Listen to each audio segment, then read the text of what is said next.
Fala agora durante 2 minutos o deputado Filipe Morillon, em nome do Grupo da Aliança dos Democratas e Liberais para a Europa. Tem a palavra o Sr. deputado Filipe Morillon. Monsieur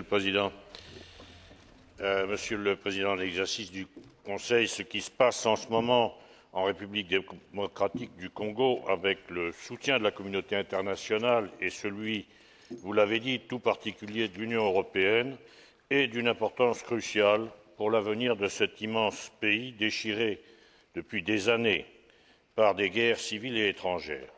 Le peuple congolais s'est aujourd'hui mobilisé dans son désir profond de paix et de stabilité et son aspiration à une démocratie qui les autorise. Il l'a montré en s'inscrivant massivement à partir de juillet dernier sur les listes électorales et lors du vote d'approbation en décembre d'un projet de constitution qui mettra un terme à la période actuelle de transition.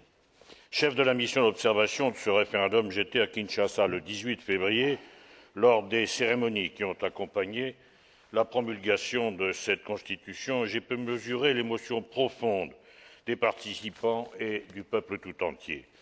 Une espérance est née qu'au terme de la prochaine étape permettant cet été d'élire un président et un parlement, le pays parvienne à sortir enfin du chaos et de la misère où il est encore plongé.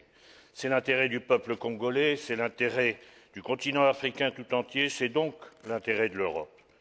Le risque est cependant que ceux qui ont profité jusque-là de ce chaos et de cette misère n'acceptent pas aisément d'être privés par les urnes de leur pouvoir et qu'ils soient tentés de s'opposer par la terreur à la régularité des votes et d'en contester par la force les résultats.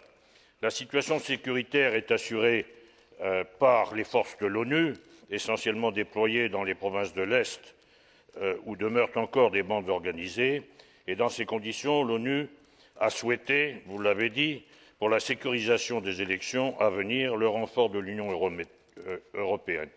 Il appartiendra au Conseil d'en déterminer la forme. Je suis de ceux qui croient que cet engagement aura valeur de signe politique très fort à l'égard des éventuels fauteurs de troubles, qu'il aura donc le caractère dissuasif attendu. C'est pourquoi je serai de ceux qui donneront leur soutien à cette opération. Merci, monsieur le député. Il faut terminer. Merci pour votre intervention.